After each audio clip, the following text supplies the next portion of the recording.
नमस्कार. बघूयात आजचा पहिला प्रकार. आता एका पॅनमध्ये 2.5 वाटी आपल्याला पाणी घालून घ्यायचं आहे. ही आहे पहिली वाटी, ही दुसरी वाटी आणि ही अर्धी वाटी मी घेतलेली आहे. असं 2.5 वाटी इथे मी पाणी घेतलेलं आहे. आता या पाण्यामध्ये एक छोटा चमचा आपल्याला साजूक तूप घालून घ्यायचं आहे. आता यामध्ये चवीप्रमाणे मीठ घालायचं आहे. ज्या वाटीने आपण पाणी मोजून घेतलं होतं त्याच वाटीने इथे मी 1 वाटी भगर घेतलेली आहे. भगरीला वरई असं देखील म्हणतात. भगर मी 2-3 वेळेस पाण्याने छान वॉश करून घेतली आणि नंतर या पाण्यामध्ये घातली. याला मिक्स करून घ्यायचं आहे. आता झाकण ठेवून आपल्याला ही भगर 5 मिनिटं शिजवून घ्यायची आहे. आता ही भगर शिजवताना एक गोष्ट लक्षात ठेवायची, 5 मिनिटांमधून 2-2 मिनिटांनी हिला मिक्स करून घ्यायचं आहे. असं केल्यामुळे भगर तळाला चिटकणार नाही किंवा जडणार नाही. इथे मी भगर छान शिजवून घेतलेली आहे. तुम्ही बघू शकतात अगदी छान अशी मऊसूत ही भगर शिजलेली आहे. आता ही शिजवून घेतलेली भगर आपल्याला एका परातीमध्ये काढून घ्यायची आहे. आता हे मिश्रण आपल्याला पूर्णपणे थंड करून घ्यायचं आहे. त्यासाठी अशा पद्धतीने याला परातीमध्ये पसरवून घ्यायचं. मिश्रण पूर्णपणे थंड झाल्यावरती हाताने हे मिश्रण आपल्याला छान मळून घ्यायचं आहे आणि याचा आपल्याला एक सॉफ्ट असा गोळा तयार करून घ्यायचा आहे. इथे मी हे मिश्रण छान मळून घेतलं आणि याचा गोळा तयार करून घेतलाय. आता यामध्ये अर्धी वाटी भाजून घेतलेल्या शेंगदाण्यांचा कूट घालायचा आहे. 2 हिरव्या मिरचीचे काप घातलेले आहे. तिखट आवडीप्रमाणे तुम्ही कमी जास्त करू शकता. अर्धा चमचा जिरं घातलं. 2 चमचे दही घालायचं आहे आणि इथे मी एक मीडियम साईजचा बटाटा उकळून घेतला आणि त्याची साल काढून घेतलेली आहे. हा बटाटा आपल्याला किसून घ्यायचा आहे. इथे आपण यात बटाटा घातलेला आहे त्यामुळे आणखी थोडंसं यात मीठ घालून घ्यायचं आहे. लक्षात ठेवायचं आपण भगर शिजवताना देखील मीठ घातलं होतं, त्यामुळे मीठ हे बेतानेच घालायचं. आता हे सर्व जिन्नस मिक्स करून घ्यायचे आहे आणि याचा आपल्याला अशा पद्धतीचा सॉफ्ट असा गोळा तयार करून घ्यायचा आहे. इथे आपला हा गोळा तयार झालेला आहे. आता आपण या पदार्थासोबत खाण्यासाठी चटणी तयार करून घेऊयात. मिक्सरच्या भांड्यामध्ये अर्धी वाटी भाजून घेतलेले शेंगदाणे घालायचे आहे. आता यामध्ये आपण पाव वाटी खोबऱ्याचा किस घालूयात. 4 हिरवी मिरची घालायची आहे. तिखट आवडीप्रमाणे कमी जास्त करू शकता. 1 चमचा दही घालून घ्यायचं आहे आणि चवीप्रमाणे मीठ घालूया. थोडंसं पाणी घालून आपल्याला ही चटणी बारीक अशा पद्धतीने वाटून घ्यायची आहे. आता या चटणीला आपण फोडणी देऊयात. त्यासाठी पॅनमध्ये 2 छोटे चमचे तेल घालून घ्यायचे. तेल गरम झालंय. आता यामध्ये पाव चमचा जिरं घालायचं आहे. जिरं तडतडल्यानंतर तयार करून घेतलेली ही फोडणी आपल्याला लगेच या चटणीवरती घालून घ्यायची आहे. तयार झाली इथे आपली चमचमीत अशी शेंगदाणे आणि खोबऱ्याची चटणी. चवीला अगदी छान लागते. आता लगेच आपण पदार्थ तयार करायला घेऊया. इथे आज आपण उपवासाचे मेदूवडे तयार करणार आहोत, तर त्यासाठी थोडंसं मिश्रण हातामध्ये घ्यायचं आणि सुरुवातीला याला गोलाकार शेप देऊन घ्यायचा. नंतर अशा पद्धतीने टिक्कीसारखं याला प्रेस करून घ्यायचं. बोटाला तेल लावायचं आणि अशा पद्धतीने या वड्याला होल तयार करून घ्यायचं. अशाच पद्धतीने मी सर्व मेदूवडे तयार करून घेतलेले आहेत. आता आपण यांना फ्राय करून घेऊयात. त्यासाठी इथे मी तेल गरम करून घेतलेलं आहे. आता हे मेदूवडे आपल्याला तेलामध्ये सोडून घ्यायचे आहे. जर तुमची कढई मोठी असेल तर तुम्ही एका वेळेस 4 ते 5 मेदूवडे सुद्धा तळून घेऊ शकता. आता हे वडे आपल्याला गॅसच्या मीडियम फ्लेमवरती क्रिस्पी आणि कुरकुरीत होईपर्यंत फ्राय करून घ्यायचे आहे. वड्यांची एक साईड फ्राय झाल्यावरती यांना पलटी करून घ्यायचं आणि दोघी साईडने यांना छान फ्राय करून घ्यायचं आहे. इथे मी हे मेदूवडे दोघी साईडने क्रिस्पी आणि कुरकुरीत होईपर्यंत फ्राय करून घेतले. तुम्ही बघू शकतात अगदी छान मस्त गोल्डन रंग यांना आलेला आहे आणि छान असे कुरकुरीत हे वडे तयार झालेले आहे. आणि तुमच्या लक्षात आलं असेल हे वडे अजिबात तेलकट तयार झालेले नाही आहेत. दिसायला एवढे छान दिसत त्यापेक्षा चवीला तर अप्रतिम लागतात. बाहेरून अगदी छान क्रिस्पी आणि कुरकुरीत असे हे वडे तयार होतात आणि आतून स्पंजी आणि सॉफ्ट असे हे वडे बनतात. चवीला अगदी छान लागतात. अशा पद्धतीने एकदा ट्राय करून बघा. प्रकार क्रमांक 2. हा पदार्थ तयार करण्यासाठी 2 वाटी आपल्याला साबुदाणा घ्यायचा आहे. यामध्ये पाणी घालायचं आणि 2 ते 3 वेळेस आपल्याला साबुदाणा छान वॉश करून घ्यायचा आहे. साबुदाणा असा वॉश करून घेतल्यानंतर यामध्ये आपल्याला 1 ग्लास पाणी घालून घ्यायचं आहे. झाकण ठेवूयात आणि 2 तास आपल्याला हा साबुदाणा भिजण्यासाठी ठेवायचा आहे. 2 तासानंतर बघू शकतात साबुदाणा छान भिजलेला आहे. आता हा भिजवून घेतलेला साबुदाणा आपल्याला मिक्सरच्या भांड्यामध्ये घालून घ्यायचा आहे. इथे मी हा साबुदाणा 2 बॅचेसमध्ये वाटून घेणार आहे. आता हा साबुदाणा वाटताना एक गोष्ट लक्षात ठेवायची, याला आपल्याला पल्स मोडवरती फक्त 1 सेकंद फिरवून घ्यायचं आहे. यामध्ये साबुदाण्याचे अख्खे कण दिसायला हवेत इतपत आपल्याला याला मिक्सरमध्ये फिरवून घ्यायचं आहे. आता आपण याला परातीमध्ये काढून घेऊयात. आता यामध्ये आपल्याला 1 वाटी शिजवून घेतलेल्या बटाट्याचा कीस घालायचा आहे. ज्या वाटीने आपण साबुदाणा मोजून घेतला होता त्याच वाटीने इथे मी हा बटाट्याचा कीस घेतलेला आहे. यामध्ये अर्धी वाटी भाजून घेतलेल्या शेंगदाण्यांचा कूट घालायचा आहे. आता यामध्ये आपल्याला 1 चमचा हिरव्या मिरचीचा ठेचा घालायचा आहे. तुम्ही ते लाल तिखटसुद्धा वापरू शकता. अर्धा चमचा जिरं घालूया. चवीप्रमाणे मीठ घालायचं आहे. आता हे सर्व जिन्नस आपण मिक्स करून घेऊयात आणि याचा आपल्याला गोळा तयार करून घ्यायचा आहे. इथे मी या मिश्रणाचा छान गोळा तयार करून घेतलेला आहे. इथे आज आपण साबुदाणा वडा तयार करणार आहोत. तर ज्या साईजचा तुम्हाला वडा तयार करायचा असेल तेवढं मिश्रण हातामध्ये घ्यायचं. याला सुरुवातीला गोलाकार शेप देऊन घ्यायचा. नंतर आपल्याला बोटांनी अशा पद्धतीने हा वडा थापून घ्यायचा आहे. इथे मी हा साबुदाणा वडा छान थापून घेतलेला आहे. अशाच पद्धतीने सर्व वडे आपल्याला थापून घ्यायचे आहे. आता हे वडे फ्राय करण्याआधी आपल्याला एक चटपटीत दह्याची चटणी तयार करून घ्यायची आहे. त्यासाठी मिक्सरच्या भांड्यामध्ये अर्धी वाटी दही घालायचं आहे. 2 चमचे आपण यामध्ये भाजून घेतलेल्या शेंगदाण्यांचा कूट घालून घेऊयात. 2 हिरव्या मिरच्या घालत आहे. तिखट आवडीप्रमाणे तुम्ही कमी जास्त करू शकता. पाव चमचा भाजून घेतलेल्या जिऱ्याची पावडर घालायची आहे. 2 चमचे साखर घालायची आहे. चवीप्रमाणे मीठ घालूयात आणि थोडंसं पाणी घालून आपल्याला ही चटणी छान बारीक वाटून घ्यायची आहे. इथे मी चटणी छान बारीक वाटून घेतलेली आहे. इथे आपली ही चटणी तयार झालेली आहे. आता या चटणीला आपण फोडणी देऊयात. त्यासाठी पॅनमध्ये 2 छोटे चमचे तेल घालून घ्यायचे. तेल गरम झालं आहे. आता यामध्ये पाव चमचा जिरं घालूया. जिरं छान तडतडल्यानंतर यामध्ये हिरव्या मिरचीचे काप घालायचे आहे. मिरची पांढरे डाग येईपर्यंत तेलावरती फ्राय करून घ्यायची आणि नंतर आपल्याला ही तयार करून घेतलेली फोडणी या चटणीवरती ॲड करून घ्यायची आहे. तयार झाली चटपटीत इथे आपली दह्याची चटणी. आता आपण लगेच वडे फ्राय करायला घेऊया. तेल इथे मी गरम करून घेतलं आहे. आता तेलामध्ये आपण वडे सोडून घेऊयात. आता हे वडे आपल्याला क्रिस्पी आणि कुरकुरीत होईपर्यंत गॅसच्या मीडियम फ्लेमवरती फ्राय करून घ्यायचे आहेत. वड्यांची एक साईड फ्राय झाल्यावरती वडे पलटी करून घ्यायचे आहे आणि दुसऱ्या बाजूने देखील हे वडे फ्राय करून घ्यायचे आहे. इथे मी हे वडे क्रिस्पी आणि कुरकुरीत होईपर्यंत दोघी बाजूंनी छान फ्राय करून घेतलेले आहे. आता आपण यांना काढून घेऊयात. तुम्ही बघू शकतात हे वडे अगदी छान असे टम्म फुगलेले आहेत आणि मस्त असे क्रिस्पी आणि कुरकुरीत हे वडे तयार झालेले आहेत. लहान काही मोठ्यांना सुद्धा फार आवडतील एवढे चविष्ट क्रिस्पी आणि कुरकुरीत असे साबुदाणा वडे तयार झालेत. एकदा अशा पद्धतीने तुम्ही ट्राय करून बघा. प्रकार क्रमांक 3. आता कढईमध्ये आपल्याला अर्धी वाटी साबुदाणा घालून घ्यायचा आहे. हा साबुदाणा आपल्याला रंग चेंज होऊ न देता 4 ते 5 मिनटं गॅसच्या अगदी मंद आचेवरती भाजून घ्यायचा आहे. इथे मी हा साबुदाणा भाजून घेतलेला आहे. तुम्ही बघू शकतात साबुदाण्याचा अजिबात रंग चेंज झालेला नाहीये. आता हा साबुदाणा आपण एका प्लेटमध्ये काढून घेऊया आणि याला पूर्णपणे थंड करून घ्यायचं आहे.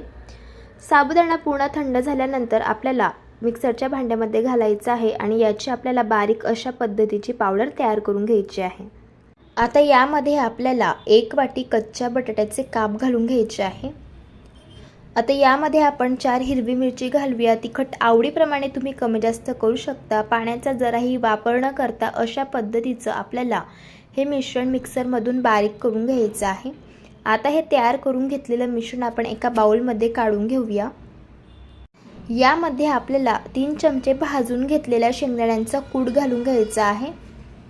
आता हा पदार्थ चवीला आणखी चविष्ट तयार व्हावा त्यासाठी यामध्ये आपल्याला 2 चमचे राजगिऱ्याचं पीठ घालून घ्यायचं आहे. अर्धा चमचा जिरं घालायचं आहे आणि चवीप्रमाणे यात मीठ घालून घ्यायचं आहे. आता हे सर्व जिन्नस आपल्याला छान मिक्स करून घ्यायचे आहेत. इथे आज आपण भजी तयार करणार आहोत तर त्यासाठी इथे हे मिश्रण तयार झालेलं आहे. मिश्रणाची थिकनेस बघून घ्या अशा पद्धतीची आहे. भजी फ्राय करण्यासाठी तेल गरम करून घेतलं. थोडंसं मिश्रण हातामध्ये घ्यायचं आणि अशा पद्धतीने आपल्याला ही भजी तेलामध्ये सोडून घ्यायची आहे. आता ही भजी आपल्याला गॅसच्या मीडियम फ्लेमवरती क्रिस्पी आणि कुरकुरीत होईपर्यंत हलक्या गुलाबी रंगावरती फ्राय करून घ्यायची आहे. भजी एका साईडने फ्राय झाल्यावरती भजी पलटी करून घ्यायची आणि दोघी साईडने याला फ्राय करून घ्यायचं. इथे मी ही भजी छान फ्राय करून घेतलेली आहे. आता आपण यांना काढून घेऊयात. तुम्ही बघू शकतात अगदी छान असे क्रिस्पी आणि कुरकुरीत हे भजे तयार झालेले आहे. दिसायला एवढे सुंदर दिसतात, त्यापेक्षा चवीला तर अगदी अप्रतिम लागतात. अशा पद्धतीने तुम्ही एकदा ट्राय करून बघा. प्रकार क्रमांक 4 साठी इथे मी 2 उकडून घेतलेले बटाटे घेतलेले आहे. बटाट्यांची साल काढून घेतलेली आहे. आता आपण बटाटे किसून घेऊयात. इथे मी बटाटा किसून घेतलेला आहे. आता कढईमध्ये 2 चमचे आपल्याला साजूक तूप घालायचं आहे. तूप छान गरम झालं की यामध्ये किसून घेतलेला बटाट्याचा किस घालायचा आहे. आता आपण 3 ते 4 मिनिटं हा बटाट्याचा किस छान परतून घेऊयात. असा बटाटा परतून घेतल्यामुळे शिऱ्याला चव खूप छान येते आणि अतिशय चविष्ट शिरा तयार होतो. इथे मी बटाट्याचा हा किस व्यवस्थित छान तुपामध्ये परतून घेतलेला आहे. तुम्ही बघू शकता. इथे मी पाव कप दूध घेतलेलं आहे. यामध्ये 8 ते 10 केशरच्या काड्या भिजत घातल्या होत्या. केशर घातल्यामुळे दुधाला रंग खूप छान आलेला आहे. आता पण हे दूध या बटाट्याच्या किसमध्ये घालून घेऊयात आणि हे दूध पूर्णपणे या किसमध्ये आपल्याला आटवून घ्यायचं आहे. तुम्ही ते बघू शकता, दूध पूर्णपणे या बटाट्याच्या किसमध्ये आटलेलं आहे. अगदी परफेक्ट. आता यामध्ये आपण साखर घालूयात. इथे मी पाव वाटी साखर घेतलेली आहे. गोडाचं प्रमाण तुम्ही तुमच्या आवडीप्रमाणे कमी जास्त करू शकतात. आता आपण साखर छान विरघळून घेऊयात. साखर छान विरघळलेली आहे आणि या शिऱ्याला मस्त छान क्रीमी टेक्स्चर आलेलं आहे. यामध्ये पाव चमचा वेलची पावडर घालूयात. काजू आणि बदामाचे काप घालायचे आहे. ड्रायफ्रूट्स तुम्ही तुमच्या आवडीप्रमाणे कमी जास्त करू शकतात. तर इथे आपला बटाट्याचा शिरा अगदी छान क्रीमी तयार झालेला आहे. गॅस बंद करूयात आणि याला एका बाउलमध्ये काढून घेऊयात. तयार झाला इथे लुसलुशीत असा हा बटाट्याचा शिरा. चवीला अगदी छान लागतो आणि तोंडात टाकताच विरघळतो. अशा पद्धतीने तुम्ही एकदा ट्राय करून बघा. प्रकार क्रमांक 5 इथे मी 1 वाटी भगर घेतलेली आहे. भगर 2-3 वेळेस पाण्याने छान वॉश करून घेतली. नंतर पाणी बुडेल इतपत यात पाणी घातलं आणि 2 तास ही भगर मी छान भिजवून घेतलेली आहे. आता या भगरमधील पूर्ण पाणी आपल्याला सेपरेट करून घ्यायचं आहे आणि मिक्सरच्या भांड्यामध्ये अशा पद्धतीने घालून घ्यायचे आहे. थोडंसं पाणी घालून अशा पद्धतीने बारीक आपल्याला याची पेस्ट तयार करून घ्यायची आहे. आता इथे मी एक मोठा साईजचा उकडून घेतलेला बटाटा घेतलेला आहे. त्याची साल मी काढून घेतलेली आहे. 2 हिरवी मिरची घेतली आहे आणि पाव वाटी भाजून घेतलेले शेंगदाणे घेतले. हे सर्व जिन्नस मिक्सरच्या भांड्यामध्ये घातले. थोडंसं पाणी घालून बारीक अशा पद्धतीने याची पेस्ट तयार करून घेतली. बारीक वाटून घेतलेल्या भगरीच्या मिश्रणामध्ये तयार करून घेतलेली पेस्ट ॲड करून घेतली. यामध्ये चवीप्रमाणे मीठ घातलं आणि थोडंसं पाणी घालून याला मिक्स करून घेतलं. जसं डोस्यांचं बॅटर असतं तशा पद्धतीचं आपल्याला याचं बॅटर ठेवायचं आहे. इथे आपलं हे बॅटर तयार झालेलं आहे. डोसा तयार करण्यासाठी तवा छान गरम करून घेतला. याला तेल लावून घेतलं. थोडंसं पाण्याचा शिपका आपल्याला अशा पद्धतीने तव्यावरती घालून घ्यायचा आहे आणि नंतर आपल्याला टिश्यू पेपरने तवा छान पुसून घ्यायचा आहे. ही प्रोसेस फॉलो केल्यामुळे तव्याला डोसे चिटकत नाही किंवा फाटत नाही आणि अगदी मस्त असे डोसे तयार होतात. आता तव्यावरती 2 पळी डोस्यांचं बॅटर घालून घेतलं आणि याला छान पसरवून घेतलं. डोस्याची एक साईड छान भाजत आल्यावरती वरची बाजू अशा पद्धतीने कोरडी होते. याला तेल लावून घ्यायचं आहे आणि डोसा पलटी करून घ्यायचा आहे. अशाच पद्धतीने मी डोस्याची दुसरी साईडसुद्धा छान भाजून घेतलेली आहे. तयार झाला इथे आपला स्पंजी आणि सॉफ्ट असा हा डोसा. मस्त छान जाळीदार असे हे डोसे तयार होता आणि चवीलाही अगदी छान लागतात. अशा पद्धतीने तुम्ही एकदा ट्राय करून बघा. प्रकार क्रमांक 6 1 कप इथे आपल्याला भगर घ्यायची आहे. एका मिक्सरच्या भांड्यामध्ये याला घालूयात आणि याची आपल्याला पावडर करायची आहे. तर याची जास्त बारीक पावडर करायची नाही. जसा बारीक रवा असतो तशा पद्धतीने आपल्याला भगरची पावडर करायची आहे. अगदी परफेक्ट. आता याला एका बाउलमध्ये काढून घेऊयात. इथे मी एक छोट्या साईजचा कच्चा बटाटा कट करून घेतलेला आहे. याला एका मिक्सरच्या भांड्यामध्ये घालूयात आणि पाणी न घालता याची आपल्याला पेस्ट तयार करून घ्यायची आहे. तयार करून घेतलेली ही पेस्ट भगरच्या मिश्रणामध्ये घालूयात. यामध्ये अर्धा कप आपल्याला दही घालायचं आहे. चवीप्रमाणे मीठ घालूयात आणि हे सर्व जिन्नस सुरुवातीला मिक्स करून घेऊयात. यावरनं आपल्याला अंदाजा येईल यामध्ये आपल्याला किती पाणी घालायचं आहे. हे पहा, इथे मी हे छान मिक्स करून घेतलेलं आहे.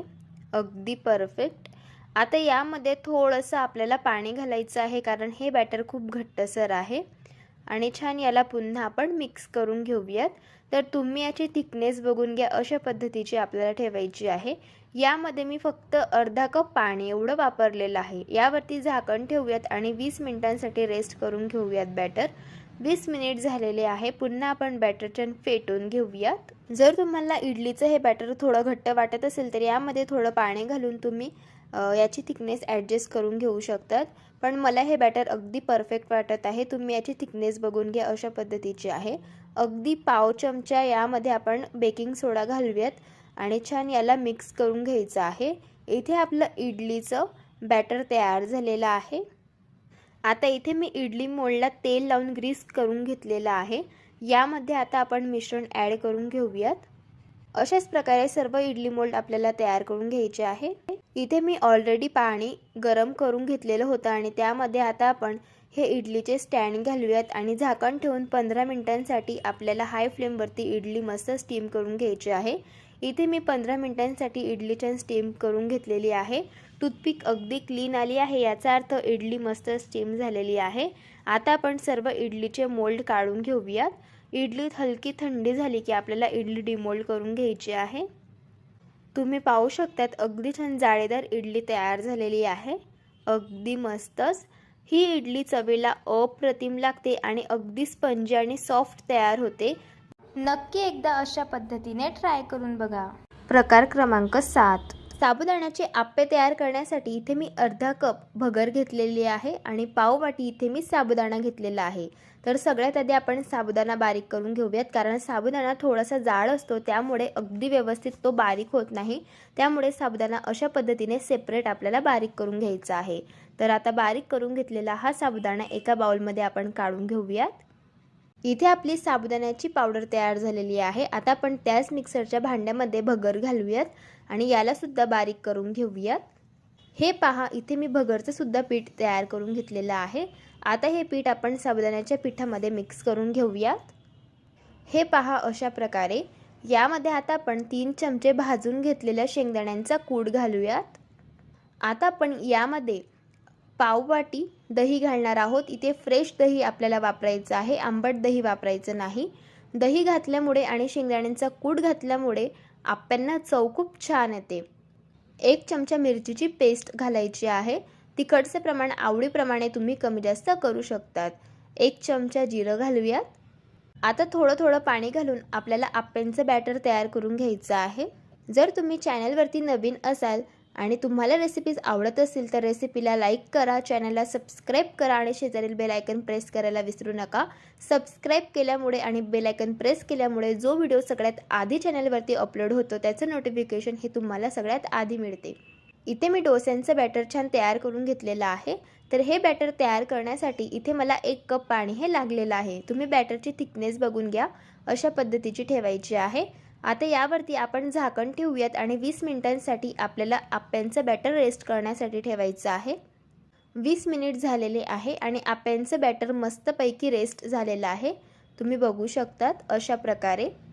आप्यांचं बॅटर मला थोडंसं घट्ट वाटत आहे, त्यामुळे 1 टेबलस्पून यामध्ये मी पाणी घालत आहे आणि छान याला मिक्स करून घ्यायचं आहे. कारण भगर आणि साबुदाणा थोडासा फुलतो, त्यामुळे बॅटर थोडंसं घट्टसर होतं. तर आता पुन्हा मी याला छान मिक्स करून घेतलं आहे. तुम्ही बॅटरची थिकनेस बघून घ्या, अशा पद्धतीची ठेवायची आहे. सगळ्यात शेवटी यामध्ये चवीप्रमाणे मीठ घालूयात आणि छान मिक्स करून घेऊयात. आता आप्पे स्पंजी आणि सॉफ्ट तयार व्हावे तर त्यासाठी इथे मी 1/4 TSP म्हणजे अगदी पाव चमचा बेकिंग सोडा घेतलेला आहे. यावरती थोडंसं पाणी घालूयात आणि छान आपण हे बॅटर मिक्स करून घेऊयात. इथे आपलं आप्यांचं बॅटर तयार झालेलं आहे. गॅसवरती मी आप्पे पात्र गरम करायला ठेवलेलं होतं. यामध्ये आपल्याला तेल घालायचं आहे. तेल छान गरम झालं की यामध्ये आता आपण आप्यांचं मिश्रण फिल करून घेऊयात. आप्यांचं मिश्रण फिल करताना जी शेवटचे आप्यांचे मोल्ड आहे तर त्यामध्ये घालायचं आहे सुरुवातीला, कारण आतमधील जे मोल्ड असतात तर तिथे टेम्परेचर जास्त असतं आणि आतमधील आप्पे त्यामुळे लवकर तयार होतात. म्हणून सगळ्यात शेवटी आतमधील मोल्डमध्ये आप्पे घालायचे आहे. आप्पे सर्व मोल्डमध्ये घातल्यानंतर झाकण ठेवायचं आहे आणि एक साईड छान मस्त आप्यांची भाजून झाली की आपण आता आप्पे पलटी करून घेणार आहोत. हे पहा, अशा प्रकारे. आता दुसरी साईडसुद्धा आपल्याला आप्यांची मस्त भाजून घ्यायची आहे. इथे मी आप्यांची दुसरी बाजूसुद्धा भाजून घेतलेली आहे. आता आपण हे आप्पे काढून घेऊयात. हे उपवासाचे आप्पे चवीला अप्रतिम तयार होतात आणि अगदी स्पंजी आणि सॉफ्ट लागतात. तुम्ही आप्यांना रंग बघा, काही सुरेख आलेला आहे. अशा पद्धतीने आप्पे तयार करून बघा आणि मला कॉमेंट बॉक्समध्ये सांगायला विसरू नका. जर तुम्हाला आजच्या या सर्व रेसिपीज आवडल्या असेल तर रेसिपीला लाईक करा, चॅनलला सबस्क्राईब करा आणि शेजारील बेल आयकॉन प्रेस करायला विसरू नका. व्हिडिओ जास्तीत जास्त शेअर करा. तर चला भेटू एका मस्त अशा चमचमीत रेसिपीसोबत. तोपर्यंत धन्यवाद.